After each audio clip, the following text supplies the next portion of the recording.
Attention, folks. Steel prices may experience a new round of declines in May. There are three key changes we need to keep an eye on. First, export shrinkage pressure. Export orders have significantly decreased, and the scale has noticeably weakened. Second, rebar demand suppressed. Rebar demand was high before the holiday due to stockpiling, but post-May long weekend, the southern rainy season has slowed down construction activities. Third, increasing production reduction pressure. Steel mills are experiencing slow inventory depletion, and molten iron production remains high. Currently, steel mills are only making a profit of about 23 to 30 yuan per ton. With both export and domestic demand weak, steel mill profits are limited, and collective production costs cannot be ruled out. While the market appears strong, it may be hiding risks. Recently, a steel trader in Tangshan city in China revealed that the average profit for Tangshan steel mills is only around 20 yuan per ton. According to him, this equates to earning just 2 cents per kilogram of steel. This slim profit is almost negligible and could easily lead to losses. In such a cost-profit inversion, the survival pressure on steel companies is immense. Every production decision feels like walking on thin ice, as even small fluctuations in costs could be detrimental to the company.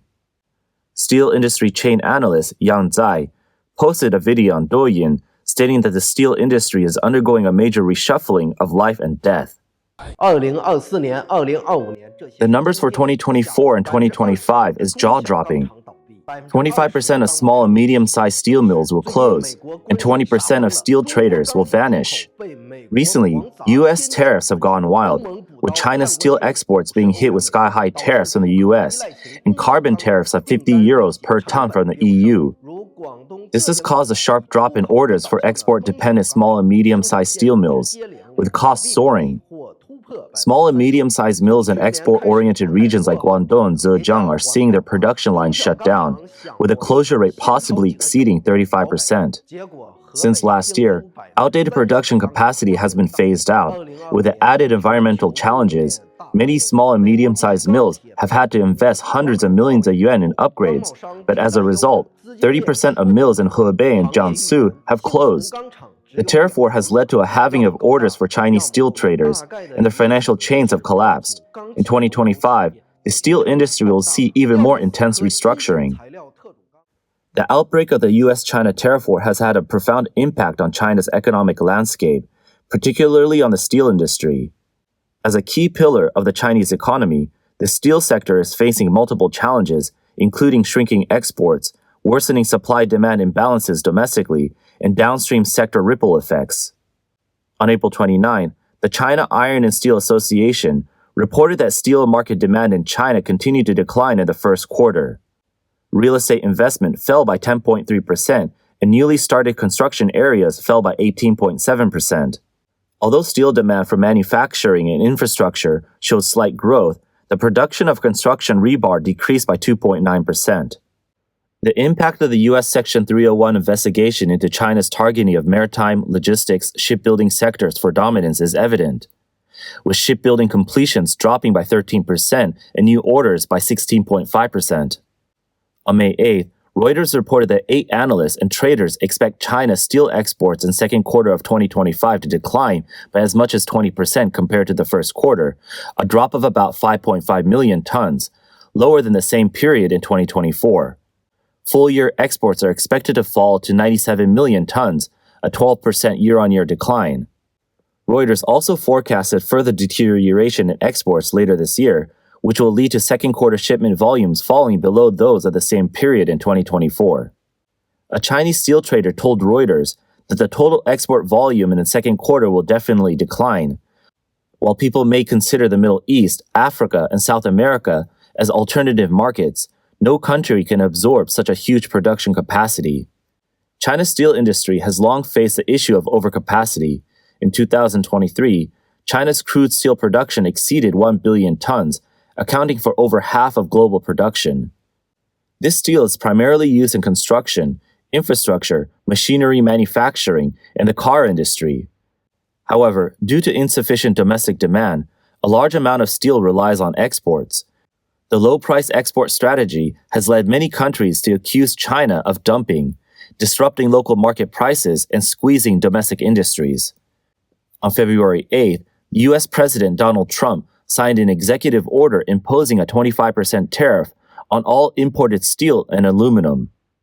This policy not only directly blocked China's steel exports, but also limited transshipment trade, where third countries resell Chinese steel to the U.S. In addition to the U.S., over 20 countries and regions have imposed tariffs or launched an anti-dumping investigation into Chinese steel.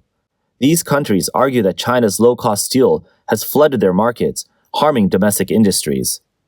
For example, Vietnam launched an anti-dumping investigation into hot-rolled coils from China, affecting 83% of China's steel exports to Vietnam, imposing a temporary anti-dumping tax of 28%. South Korea imposed a temporary anti-dumping tax of up to 38% on steel plates from China, which is primarily used in shipbuilding and construction. The EU levied countervailing duties of up to 39% on Chinese seamless steel pipes. On April 21st, India raised tariffs on Chinese steel products by 12%, aiming to limit imports of Chinese steel. In recent years, Chinese steel has gained a certain market share in India due to its price advantage. In 2024, China became India's second-largest steel import source. India hopes that by increasing tariffs, the cost of Chinese steel entering the Indian market will rise, weakening its price advantage and reducing the competitiveness of Chinese steel, leaving more market space for domestic steel enterprises. It aims to reduce dependence on Chinese steel. Before the U.S. tariffs took effect, Chinese steel mills increased their export efforts. According to reports by Chinese media Seashell Finance, on April 29, Zhang Wei, Deputy Secretary of the China Iron and Steel Industry Association, announced that in March, China's steel exports reached 10.46 million tons, exceeding 10 million tons for the second consecutive month.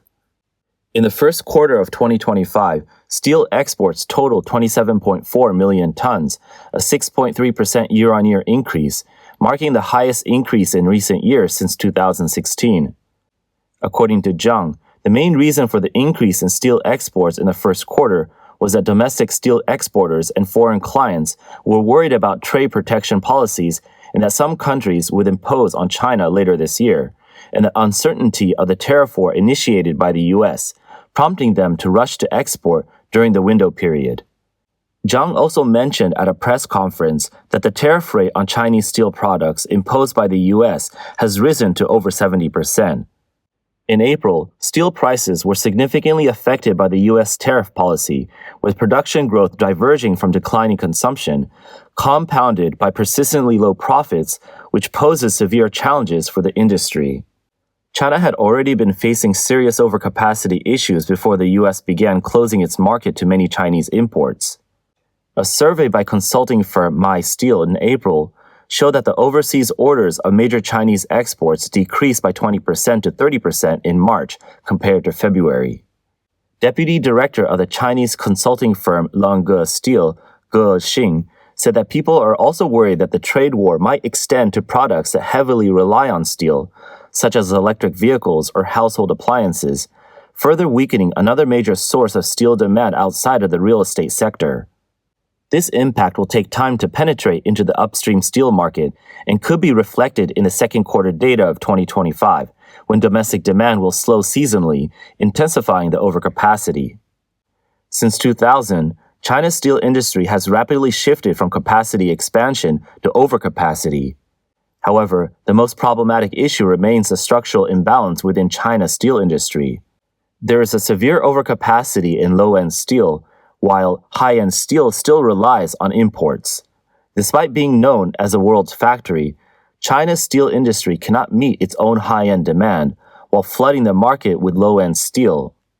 What's even more problematic is that steel mills' production costs have not decreased with falling steel prices.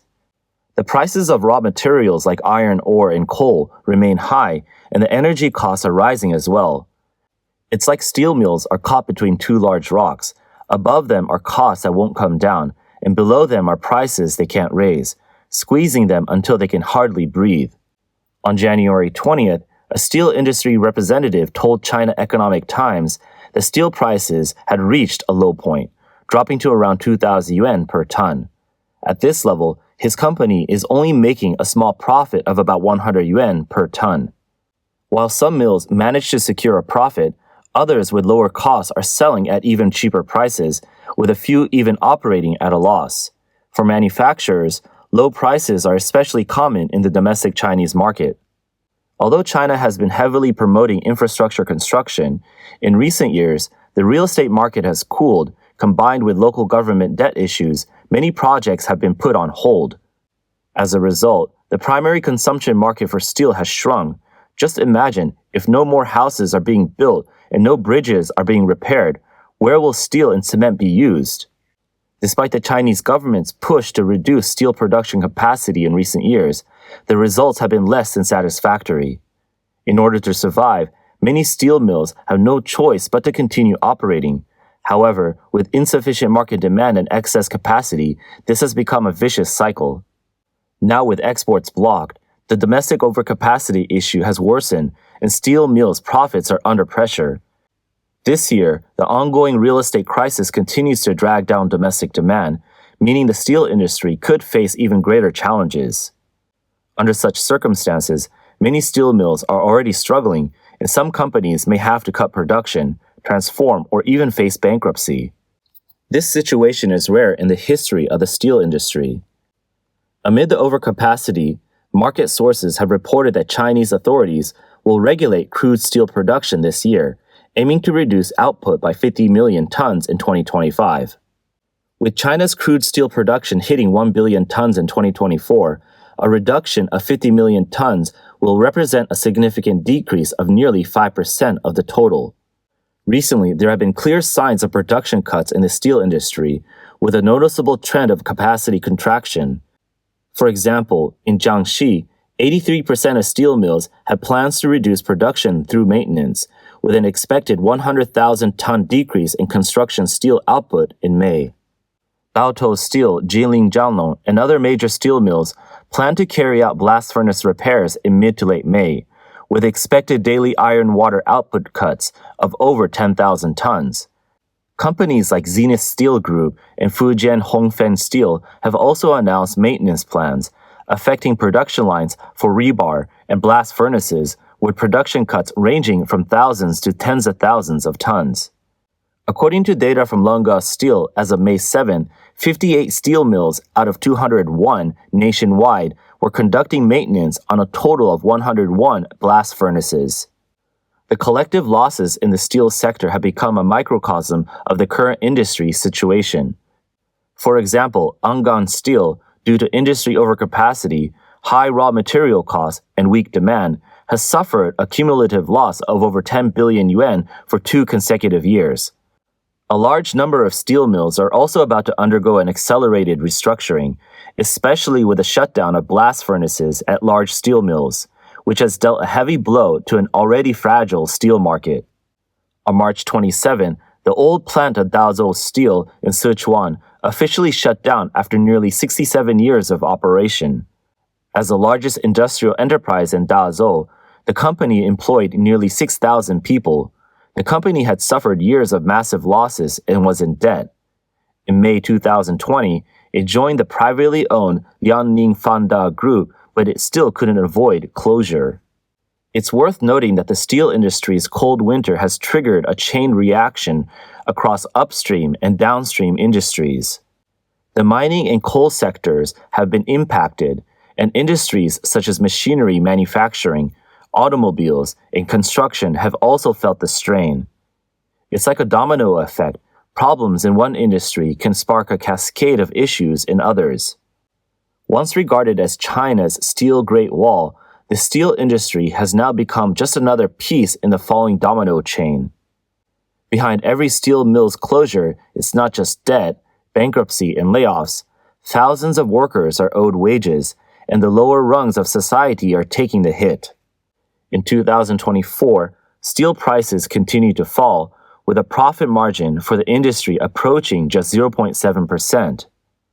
President of Nanjing Steel, Zhu Ruirong, had already admitted that in the next 3 to 5 years, steel enterprises will face a difficult choice between slim profits and losses. This is not a difficult choice, it's a situation where survival feels impossible. According to the latest data from the China Iron and Steel Association, by mid-April 2025, the steel industry's loss rate may have reached 65%, with a survival rate of small and medium-sized steel mills possibly under 60%.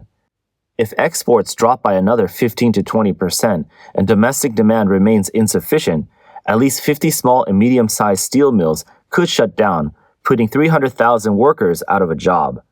This will have a significant impact on local economies and social stability, especially in steel-heavy regions such as Hubei, Liaoning, and Jilin. In this challenging environment, the workers are the most affected. Shanxi Hanzhou Steel Group, a key steel company in western China, has failed to pay workers full wages for an entire decade, with arrears in social security, healthcare, and wages reaching astronomical amounts.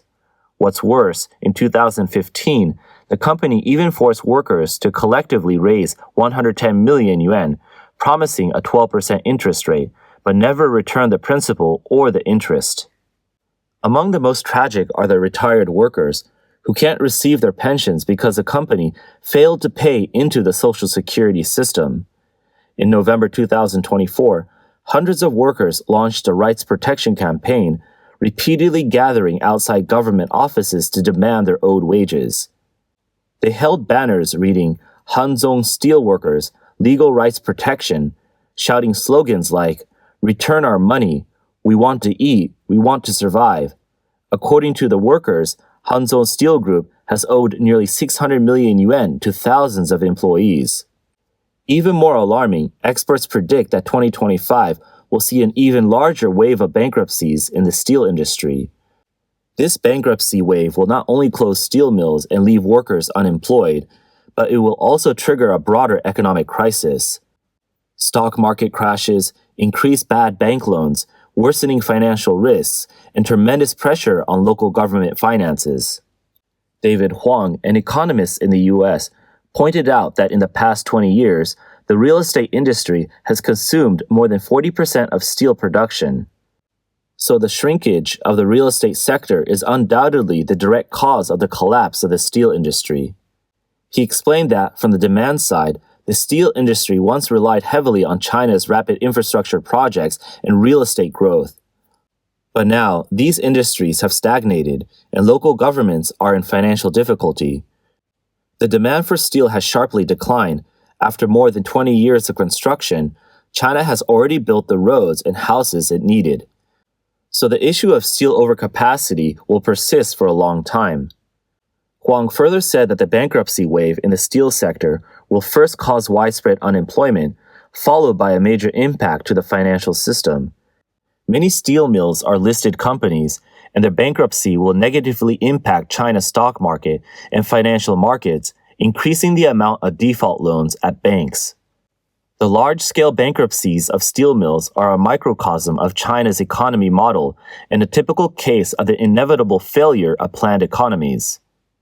Much like the previous bike-sharing companies and now the new energy vehicles, the final result will be a wave of shutdowns.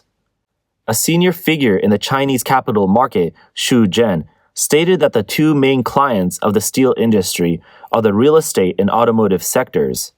The simultaneous downturn of both sectors spells disaster for the steel industry. Xu believes that China's authoritarian system and policymakers' ignorance of economics have led to a spiral of deflation and the resulting waves of unemployment and bankruptcy. It's not just the steel industry. Almost all sectors will eventually face bankruptcy, restructuring, and reshuffling, albeit at different speeds.